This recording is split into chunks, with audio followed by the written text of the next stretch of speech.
রাজধানী শিল্পকলা একাডেমিতে উদযাপিত হল নাট্য নির্মাতাদের সংগঠন ডিরেক্টর্স গিল্ড বাংলাদেশের ২৪ বছরে পদার্পণ অনুষ্ঠান। ২ যুগ পূর্তি উপলক্ষে সংগঠনটিকে ফুলেল শুভেচ্ছা ও অভিনন্দন জানায় বিভিন্ন সংগঠন।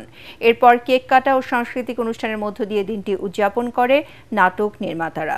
শিল্পীরা যেন যে কোনো স্থানে নিরাপদে কাজ করতে পারেন সেদিকে বিশেষ গুরুত্ব দেওয়া হয়েছে বলে জানান সংগঠনের সভাপতি শহীদুজ্জামান সেলিম। এ সময় দায়িত্বপ্রাপ্তরা নিষ্ঠার সাথে তাদের দায়িত্ব পালন করবে বলে আশাবাদ ব্যক্ত করেন এটিএন বাংলার অনুষ্ঠান ও সম্প্রচার উপদেষ্টা তাশিক আহমেদ।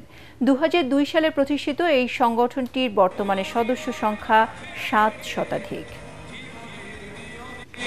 সবচেয়ে বড় কাজ যেটা ছিল রেজিস্ট্রেশন, আমাদের এই প্রতিষ্ঠানের যে রেজিস্ট্রেশন সেটা আমরা করতে সক্ষম হয়েছি। এটা প্রায় একদম ফাইনাল পর্যায়ে আছে। বিভিন্ন রাষ্ট্রীয় সংস্থার সাথে আমরা কথা বলেছি, একটা শুটিং মাধ্যম পরিবেশ সৃষ্টি করার চেষ্টা করেছি এবং নির্মাতাদের সমস্ত দিক থেকে নিরাপত্তা এবং কাজের ক্ষেত্রে একটা ভালো অবস্থান সৃষ্টির ক্ষেত্রে আমরা সহায়ক ভূমিকা পালন করার চেষ্টা করছি। তাদের যে সৃষ্টিশীল কাজ, সেই কাজ দিয়ে তারা সারা দেশের সাংস্কৃতিক অঙ্গনকে ধরে রেখেছে।